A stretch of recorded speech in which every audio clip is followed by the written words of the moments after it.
Matthew 23. So we're continuing our series on what the Bible has to say about reality, the rules, the knowledge, and structures that guide everything about our lives. And last week we continued looking at self-interest and sin. We started off by talking about the news that the Batgirl movie was canceled. We talked about its budget and how it was widely criticized by those that had watched it. But we looked at that like in conjunction with a couple other things, like the issue with the WNBA and the issue of that person, Ezra Miller from The Flash. But we talked not about the fact that these things were canceled or that they're not interesting, to its target audience, but rather we talked about the repercussions or the backlash that comes from some who say that these things that are not being widely accepted should be. And it is more that idea that people come out and say it's wrong that Batgirl is canceled because people don't like it, and people should like it, and here's why they should like it. Because it is some pet personal agenda issue that is sort of being rammed down people's throat, and people aren't buying it, and others are saying, but they should be buying it. It's wrong that they're not buying it. And so we talked about that, and we talked about how this has been happening more and more recently. This idea that people have, the right to tell others what they should and shouldn't like, and what they should and shouldn't do.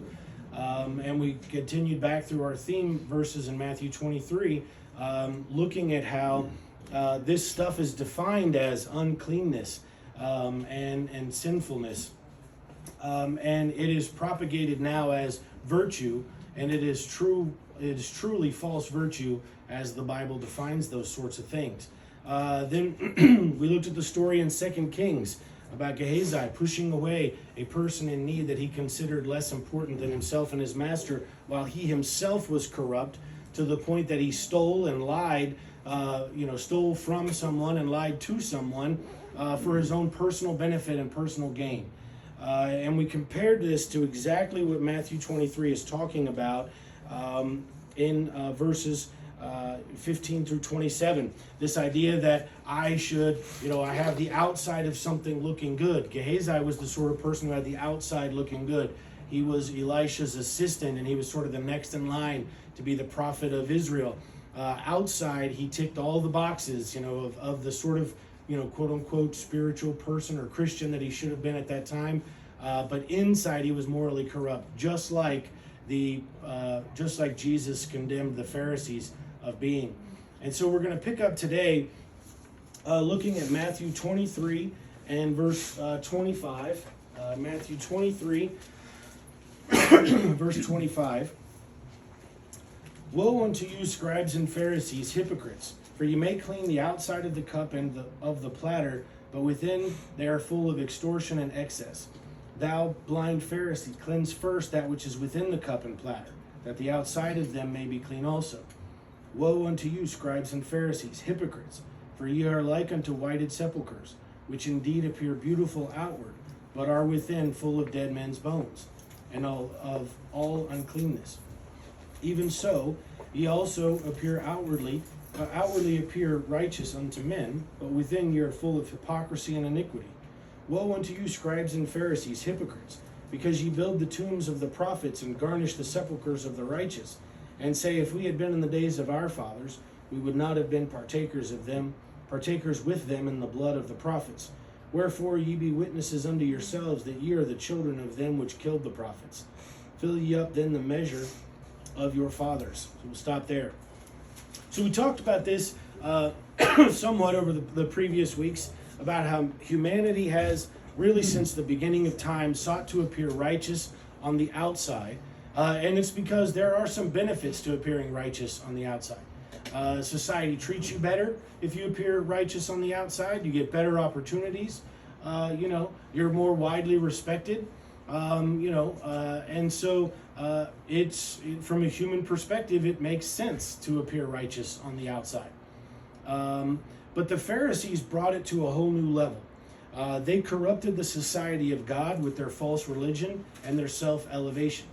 Morally, they were repugnant to Christ. You can see that because so many times he says, "Woe unto you, scribes and Pharisees, hypocrites." He's basically saying all of your stuff is vanity. I don't care at all for your religion, for what you have done. Your stuff, what you bring forth to me is just, it's utter garbage. Morally, they were repugnant to Christ because their righteousness caused them to lay heavy burdens on others. It caused others to fall away from the faith, and they lorded their positions over the people that they were supposed to be serving. In a sense, these people were guilty of the very same things as Eli's sons, because they had corrupted the worship of God and turned it into something that was self-aggrandizing and self-promoting. And instead of loving and caring for those they should have been serving, they viewed those people as underlings, not worthy of the same respect and admiration and love as they saw themselves. They actually thought they were better than the people that they were there to serve. And so this is something that we see happening even in our day today, right? Again, I mentioned it a couple weeks back, but that documentary by Matt Walsh, I highly recommend everybody watch it. What is a Woman? When you see him talk to these college-educated, these professors, and he asks these very simple questions, when you watch their responses to him, they are almost literally dripping with condescension that he is so stupid to ask these types of questions. And that is the same spiritual superiority that we see Christ condemning the Pharisees for. That the Pharisees looked out on the masses and they thought, you sweaty, writhing masses of people, you just don't know what's good for you. It's so good that you have somebody like me to tell you what's right for your life. And it's the same thing that we see happening today. But not only that, the Pharisees perceived spiritual superiority allowed them to believe that not only had they reached a higher spiritual plane, which we talked about a few weeks ago, in their current life, but that they were so righteous that if they had lived in the past, they wouldn't have made the same mistakes as their forefathers. Did you see that? Let's go back and look. It says in verse number 29. This is what we're going to focus on today. "Woe unto you, scribes and Pharisees, hypocrites, because ye build the tombs of the prophets and garnish the sepulchres of the righteous, and say, if we had been in the days of our fathers, we would not have been partakers with them in the blood of the prophets. Wherefore ye be witnesses unto yourselves, that ye are the children of them which killed the prophets. Fill ye up then the measure of your fathers." We see this a lot today, don't we? Now, we don't see it in the sense of prophets and such. But what we do see is, notice what he says. In verse 29, he talks about the fact that the scribes and Pharisees, they build up the tombs of the prophets and they garnish the sepulchres of the righteous. What he's saying here is like these people were fine to take up offerings and whatnot and to build lavish, tombs for these people who had been murdered, dozens or hundreds of years previously. Right? They wanted to set up these monuments to these men that they thought were good men. They thought that now, but had been murdered in their day and age, right? The prophets. And so they do this thing while they themselves, if you go through, and we don't have time to reread this whole chapter, but what he's saying here is Christ is portraying to them that you're not even fit to be in the same room as these people. Right. Because these people didn't appear outwardly a certain way, but inwardly they were amazing. Yeah. But you are fine to build these big monuments to them, but you don't live like they lived. Right. You don't live righteously like they live righteously. You look like they look on the outside, but on the inside, you're hypocrites. Your stuff is filthy. But then he goes on and says, "Wherefore ye be witnesses unto yourselves." In verse 30. But he goes on and condemns them in this one key area and say, if we had been in the days of our fathers, we would not have been partakers with them in the blood of the prophets. All right, so what is he saying there?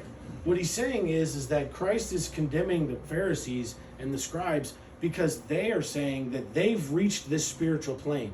That's that thing we were talking about. That's why I kind of structured these lessons the way that I did. The Pharisees believed they'd reached this spiritual plane, that they were so good that if they lived back then, they would have recognized those great men for what they were. They would not have murdered those great men. They would have instead followed those great men because they are better than their forefathers are.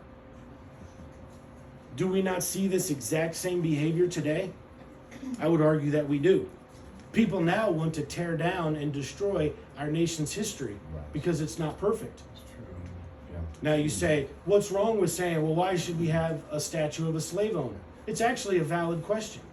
It's something that I hadn't even considered until I read an article written by somebody that I don't politically agree with, but they said, how would you feel if your tax dollars were spent on a statue of someone who had oppressed your people before? I'd never really thought about that. That's a fair question, isn't it? I mean, if you're black and your family did come through slavery, is it fair to say my tax dollars goes to fund a statue of a person who owned slaves? It's a fair question. It really is. The reality is that our forefathers were not perfect. Men like George Washington, Benjamin Franklin, Alexander Hamilton, Thomas Jefferson, and many others are now ridiculed in our modern, self-righteous, educated world. And so why should we look up to such men and revere them when they had glaring moral deficiencies? Some had mistresses, others had slaves. Why keep a statue of a person who built a nation that allowed slavery to happen? I mean, if our nation is so great, why was slavery ever a part of it to begin with? Fair questions. Shouldn't we tear down the statues of these fallen men and scratch out their names from our histories? After all, if we had lived back then, we wouldn't have done those things, right? You see, it's the exact same behavior that Christ is condemning the Pharisees for. It is the exact same behavior. You're saying that where you're at today, you intrinsically would know better than they knew back then. That's the point that Christ says in verse number 31. Wherefore, ye be witnesses unto yourselves that ye are the children of them which killed the prophets. Because think about it. What Christ does is, in a way that only Christ can, he cuts out all the other nonsense from the argument and gets right to it. And here's what it is. These people believe that they are not in any way a product of their environment, that they are intrinsically better than someone else. There's only one way to intrinsically be better than someone else. You will have inherited it from your forefathers, right? I mean, if I am just genetically, better at basketball, I had to have got it from somewhere. Where do I get it from? If my society doesn't make me better at basketball, or my choices, if I have some sort of predisposition to it, it comes to me genetically, doesn't it? And so what he's saying here is if you got anything genetically from your forefathers, it was a predisposition to kill these people. You know why? Because you killed those people before they had kids. Those people didn't pass on their good genes to others because they were prophets and you murdered them. The only people who survived were the murderers. So if you intrinsically got anything, it's an inclination to murder good people, which in a way is a foreshadowing of precisely what happens in Christ's life. Because Christ was not a Pharisee in the sense that he was polished on the outside. He was a humble man with a humble beginning, just a carpenter. But inside, he was not a sepulcher filled with dead men's bones. Inside, he was the real deal. And yet we often, especially in our world now, we think if we were back then, we wouldn't have made those same choices. We would have been better, right? And that's why we should tear down those statues. Because if we lived back then, we never would have been part of it, would we? It's a deeply flawed logic. I mean, if we were in the position of George Washington, surely we wouldn't have had slaves, right? But here's the question. If you were in the position of George Washington, would you ever have displayed the character that he displayed to even have that choice? That's a fair question. Yeah. I read I actually listened to George Washington's biography by Ron Chernow. It is a book that I cannot recommend enough to people. At the end of George Washington's life, at the very end of his life, there is like sort of a chapter that's kind of devoted to his daily routine. His daily routine at the end of his life, after he had been a man who, was a surveyor on the frontier, after he served in the Revolutionary War, after he was a president, after all of this stuff, his daily routine put mine to shame. By the time he was 60, 70 years old, he was working harder than I work today in my life. Right? The reason why he got the cold that ultimately killed him is because he pushed himself so hard. A problem I rarely have in my life. So it's easy to say, oh, well, if I was George Washington, your logic is flawed from the get-go. Because none of us have the character to even be him all those years ago, let alone to be in the position. But we think, those of us living today, that somehow we would be, quote, better than our forefathers. How can you say with any assurance that if you had grown up then, taught, shaped, and molded by your family, your society at that time, that you would have had today's sensibilities and beliefs? How could you possibly make that argument? Now, here's something that I would say is probably would be controversial outside these walls. But in my mind, I would argue that those today who believe this would actually have been on the opposite side of slavery. They would have been very pro-slavery. The people who believe that if they went back in time, they would have been standing up for the slaves, I personally believe are the ones who would have been the biggest advocates for slavery. And you say, how is that possible? Because they are the epitome of following the crowd for the sake of the crowd. And back then, the crowd believed in slavery.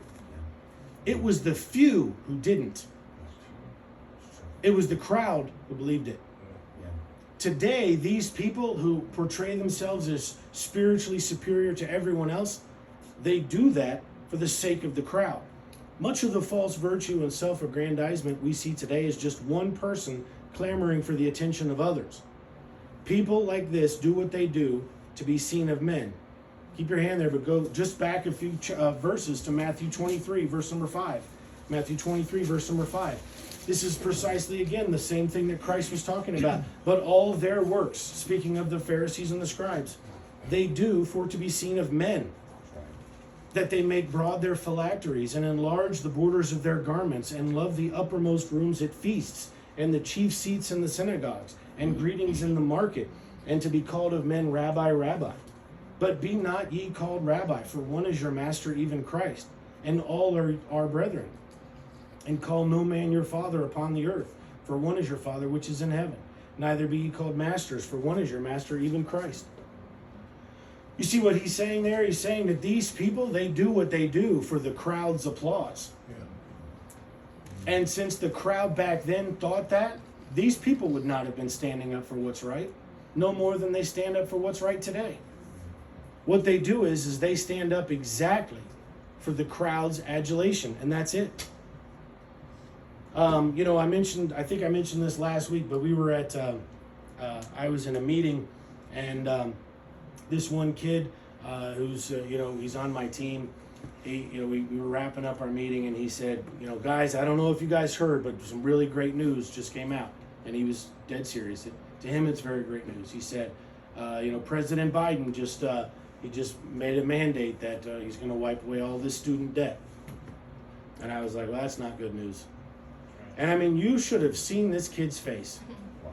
He looked at me like, you utter dirtbag, that you would not think it's good to pay off my debt. And I think it's very popular to think it's a good thing. It is, but it's not a good thing. I saw a post this morning by somebody super liberal, talking about all this money in the treasury that the government has set aside for billionaires, and why don't they just pay off the... Number one, you're a complete idiot. There is no money in the treasury. You know how we know that? Because this country deficit spends every year and has for like the last 40, 50 years. Right. There's no money. I mean, again, you just think, but good news. This guy's college educated. That education was really worth the money. When you'd even start with something that dumb, I think maybe I should question whether or not That's a valid use of my money to pay off that student debt. Yeah. But you see, so much of this stuff now is false virtue and it's self-aggrandizement, just like Christ battled in Matthew 23, verses 5 through 10. If the crowd in those days believed in slavery, and you are motivated today by service to the crowd and a refusal to stand up and to be different, how then would you so arrogantly believe you would have stood up to the cultural norms of the day? You wouldn't have. So then, do I simply overlook and revere our forefathers as perfect men? Of course not. Of course not. As I mentioned, I read Washington's biography. It does a wonderful job of not shying away from his cowardice of such a terrible topic, but at the same time, it explains the real moral and economic challenges of the day. I mean, most people don't recognize that his farm, even after he after he was done being president, his farm was barely making it. Okay? Had he got rid of his slaves, his family would have gone broke. Does it make it good? No, slavery's terrible. Not only that, most people don't realize the slaves weren't even his. Most of the slaves were actually his wife's. And according to the law at the time, he could not do anything about that. When I think of Washington, I think of a great man who made great sacrifices, but who was himself imperfect. But my recognizing that sin is a natural part of our world means that I don't expect my heroes to be perfect. Right. Listen, it is extremely dangerous to live life with no heroes. If you live life with no heroes, then you are exactly what God warns us against in Proverbs and in Judges. You are a person who does what is right in your own eyes. Right. And the Bible tells us we are almost always doomed to failure when that happens. That's true. But at the same time, it's bad to have the wrong heroes.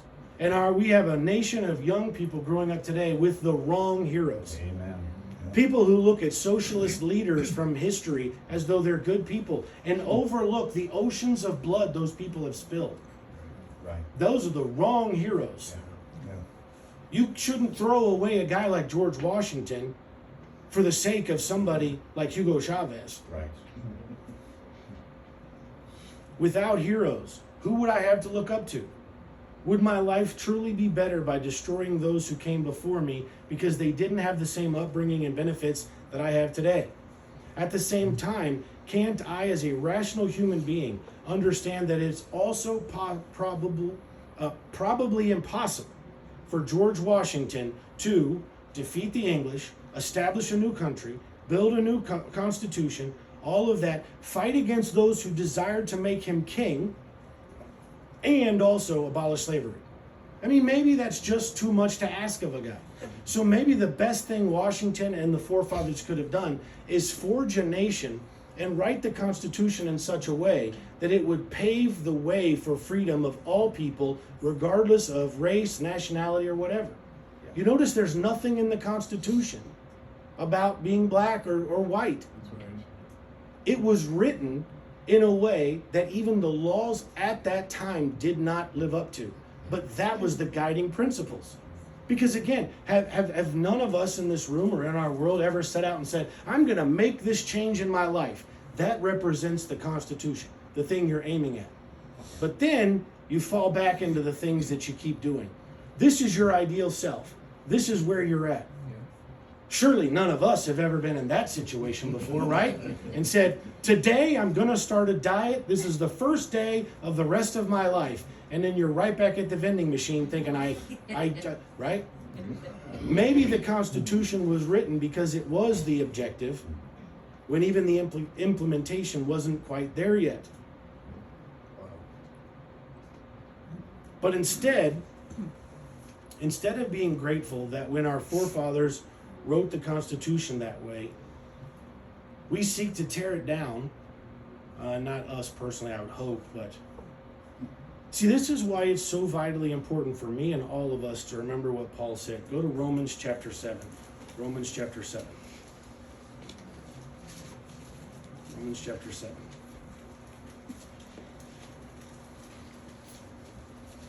Romans chapter 7, verse number 15. when you have, and I fully expect all of us will at some point have discussions like this with friends or family or coworkers or whatever, always keep this metaphor in mind, that every one of us have an ideal self. We have the picture of what we want to be, and every one of us fail to live up to it at time to time.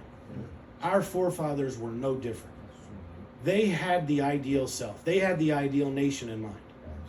But the implementation was flawed. But it set up and it slowly paved the way for what we needed to be in due time. Even Paul had the same struggle. Look at Romans chapter 7, verse number 15. It says, "For that which I do, I allow not. For what I would, that I do not. But what I hate, that I do." Complicated verse, but what he's saying is the things that I find myself doing, I don't want to do them. And the things that I want to do, I don't do them. Right? But then I do that which I would not.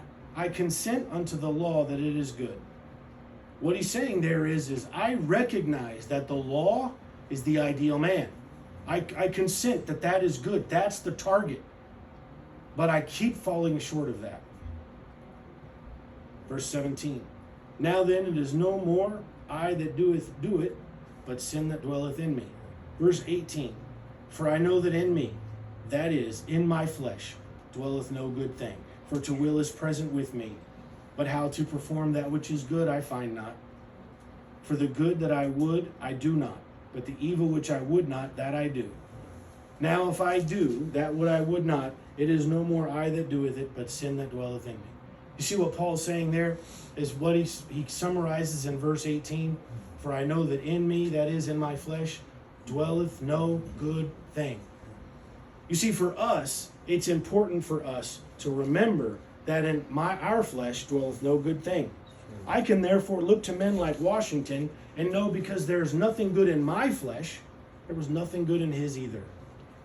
Because of this, I can take the good from him and be made better myself. I can look up to a man like Marcus Aurelius, known as the last of the 5 good emperors of Rome. It's unclear, but he either persecuted Christians or at the very least he allowed the persecution of Christians to continue. So how could I as a Christian ever look up to him as anything? Because I don't expect my heroes to be perfect. And yet he also wrote this. This is in his personal journal, which was found after he died. And he wrote this to himself. "At dawn, when you have trouble getting out of bed, tell yourself, quote, I have to go to work as a human being. What do I have to complain of if I'm going to do what I was born for, the things I was brought into this world to do? Or is this what I was created for, to huddle under the blankets and stay warm? But it's nicer here," he tells himself. "So you were born to feel, quote, nice? Instead of doing things and experiencing them, don't you see the plants, the birds, the ants, the spiders and bees going about their individual tasks?" Isn't it ironic that he says that? He's never read in Proverbs where it says, "Look to the ant, thou sluggard," but he says it here, doesn't he? They go about their individual tasks, putting the world in order as best they can, and you're not willing to do your job as a human being? Why aren't you running to do what your nature demands? "But we have to sleep sometime," he says. Agreed. But nature set a limit on that, as it did on eating and drinking, and you're over the limit. You've had more than enough of that, but not of working. There you're still below your quota. You don't love yourself enough, or you'd love your nature too and what it demands of you. People who love what they do wear themselves down doing it.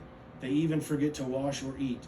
Do you have less respect for your own nature than the engraver does for engraving, or the dancer for the dance, the miser for money, or the social climber for status? When they're really possessed by what they do, they'd rather stop eating and sleeping than give up practicing their arts. Is helping others less valuable to you? Not worth your effort? You see, a guy who in his day persecuted Christians because it was the thing that society did, the goodness that he wrote about in his personal journal paved the way for a nation where Christians weren't persecuted. You see, I can look at a person like that and recognize his fallen nature and take from it what is useful. I can read that convicting passage from his personal journal and know he was imperfect just as I am imperfect. I can take the good and leave the bad. But I can also even allow the bad to teach me something good. We're going to close with this because we're about out of time. Go to Proverbs chapter 24. Proverbs 24. One of the problems with not having heroes is, you see that what they say is, well, you shouldn't look up to a man like Washington because he wasn't perfect. So then what you do is you don't take the good in his life that you could apply to your own life and learn from it. Right. But there's a flip side to it too. You don't take the bad that was in his life and learn something good from that either. Because you've cast everything away because you believe you're spiritually superior than even he was. When I look at George Washington, when I read his life, or even Alexander Hamilton's life, in his biography, I look at those men and I think, I don't have the right to polish their shoes. That's the kind of men of character I think that they were. But if I cast them aside because they're not perfect, then what do I have to look up for? What do I have to strive for? But also, how can I see where their pitfalls and apply it to my own life? So you mean we should look at people who fail in certain areas and apply lessons? Yeah, we should. Right. There's a proverb that says, a fool never learns from his mistakes. A smart man learns from his mistakes. But a truly wise man learns from the mistakes of others. If you go through life having to make every mistake for yourself, your life will be miserable. And ultimately, that is what people, especially on that side, want. They want miserable people. Because their entire political machine is geared towards misery. It is. But God says, I don't want you to be miserable. The key to not being miserable is to stop fighting existence. Stop fighting reality. Look at Proverbs 24. Proverbs 24, verse number 30. These verses have come to mean a whole lot more to me as I've grown older. Because, I'm sure when I was a young man, I was really lifted up in my pride, thinking, man, I've really got something. I've got something to say when I preach. I've got something to say when I teach. As I've gotten older, I've gotten to think, I don't know why anyone comes here, why anyone would listen to anything I've got to say. I'm so deeply flawed, Verse number 30, I went by the field of the slothful and by the vineyard of the man void of understanding. And so how is it described? And lo, it was all grown over with thorns and nettles and covered the face thereof, and the stone wall thereof was broken down. Then I saw and considered it well, and looked upon it and received instruction. Yet a little sleep, a little slumber, a little folding of the hands to sleep. So shall thy poverty come as one that traveleth, and thy want as an armed man. You see, here is Solomon, the king of Israel, writing these proverbs, and he says to himself that he's out on a walk one day, and he walks by the field of the slothful and the vineyard of the man void of understanding. And it's described as being overgrown and full of thorns and nettles, and the wall had broken down. What is he describing? He's describing a person who has allowed nature to consume with bad that which work brings about that should be good. You see, a vineyard produces for yourself, for your family, for the community. Thorns and nettles do not. They choke out and they destroy. There is only one way to keep thorns and nettles out. Work. You have to get up. You have to cut the world back. I mentioned this when I spoke to the young men a few weeks ago, right? That life, literally, as a man, is about waking up every day and pushing back against life as life pushes against you. It is about cutting back and cutting out a life worth living. And much of that is done by your effort. But the point of this is that he walked by a guy and saw a person who was less developed in character than he was, and he learned something from it. He said, I don't want to do that. Notice, he doesn't judge that person. There's nothing in here about him looking down on that individual and saying, well, that guy shouldn't have his vineyard.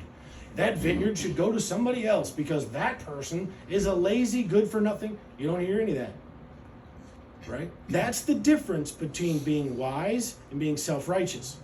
Wise says, I can learn something from this without despising the person that owns this field. I can decide not to be this in my own life without desiring to take from that other person or to put down that other person. And so we can look up at these people who were flawed. We could look at a guy like Benjamin Franklin and recognize a man supremely gifted and talented and intelligent who also fell victim to his own vices, and say, being good in one area doesn't excuse me from being bad in another. We could look at a guy like George Washington and say, he did all these great things, but he overlooked this thing. I don't want to be the guy who does these good things but overlooks these terrible things, right? We can look at people and say, I will learn something from them. Or we could be the person who says, if I were in their shoes, I would have done better. Because that is the form of self-righteousness that we're talking about. Now, next week, we're going to see how this plays out as it applies to salvation. We're going to look at the rich young ruler, and we're going to see how the rich young ruler is. Because the rich young ruler is one of those verses that oftentimes the world uses to indicate that Christ said there was an alternate form of salvation. Is there? The short answer is, sure there is. And here it is. If you could be absolutely perfect and without sin, you could be saved without Christ. So since that can't happen, we might as well get saved with Christ, right?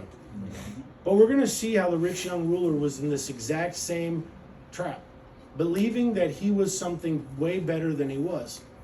And we're going to see how, just like with that piece where Christ says, you inherited all this from your fathers, we're going to see how Christ will, in one verse, destroy the entire young man's argument. And so I hope this lesson's been a blessing to you. It's challenging.